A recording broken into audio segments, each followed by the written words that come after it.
Evet, 2 yıl oldu. Camilerimiz hüzünlüydü. Camilerimiz teravihlerde kapalıydı.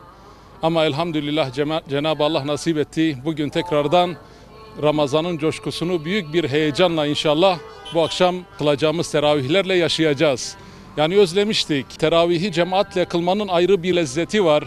Evet, geçen 2 yılda tek başımıza münferiden kıldık ama cemaat kadar bir tadı olmuyordu. Ama inşallah bu akşam gencisiyle, yaşlısıyla, kadınıyla, erkeğiyle birlikte inşallah bu coşkuyu hep birlikte yaşayacağız. Maşallah dört bir taraftan insanlar camilere akın akın ediyorlar. Bu bir gerçek. Demek ki bir özlem var. Yani bu özlemin yansımasıdır. Elhamdülillah güzel bir görüntü, sevindirici, mutluyuz bundan dolayı. Geçen yıl Ramazan ayında olup da bu yıl Ramazan ayında olmayacak olan belki de yüz binlerce insan var. Bizler de bir sonraki Ramazan'a ulaşır mıyız? Bunu da Cenab-ı Allah bilir. Ondan dolayı bu günleri ganimet bilip, fırsat bilip elimizden geldiğince Kur'an ayı olan bu Ramazan ayını Kur'an'la gönüllerimizi coşturalım.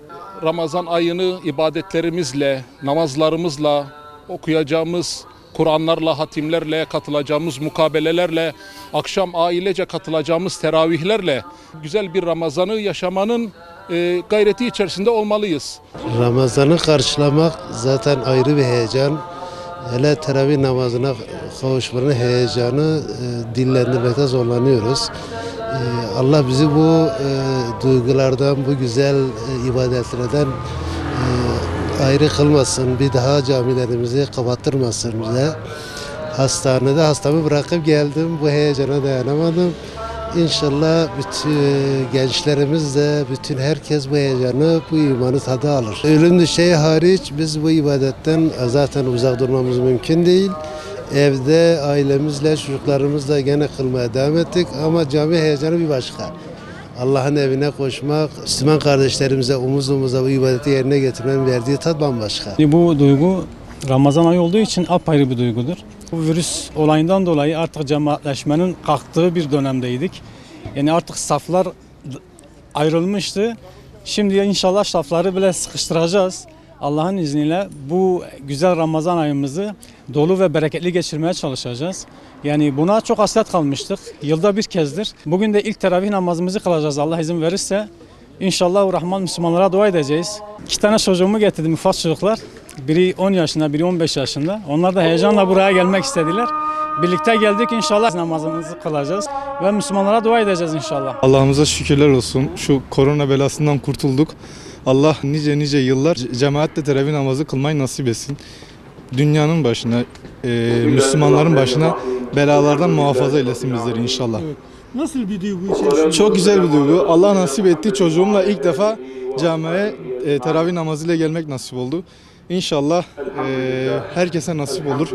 Çocuklarımızla bir ömür boyu camide teravih namazı kılmak, camilerimizi doldurmak şerefle bize nasip olur inşallah. Bu 2 yıl boyunca hep üzüntü içerisinde. Evde namazımızı eda ediyorduk ama hani hiçbir şekilde caminin tadını vermiyor. Bu cemaatin, o kalabalığın, Ramazan ayının o güzelliğinin tadını vermiyor. Allah bize hayırlısıyla bir ömür boyu cemaatle camiden ayrılmamayı nasip etsin. Ayrılan getirmesini Cenab-ı Allah'a niyaz ediyor.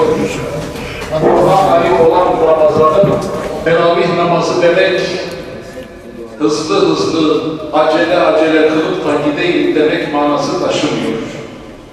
Namaz namazdır. Ha farz olmuş, ha sünnet olmuş, fark eden hiçbir şey yok.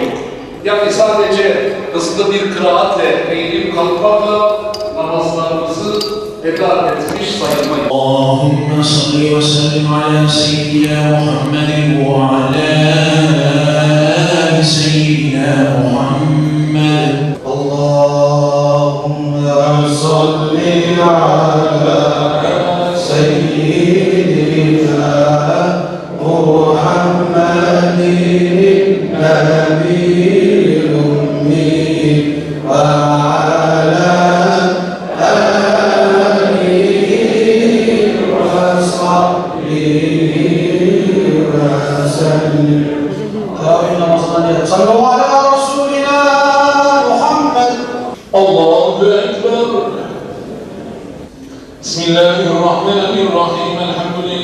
رب العالمين الرحمن الرحيم مالك يوم الدين الله أكبر سمع الله لمن حمده الله أكبر الله أكبر الله أكبر السلام عليكم ورحمة الله يا حنان يا منان يا ذا الجود والإحسان ثبت قلبنا على الإيمان نرجو العفو والغفران مرحبا مرحبا شهر رمضان مرحبا مرحبا مرحبا شهر صيام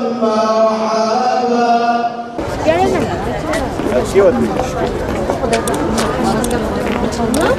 Kaç rekat olduğunu?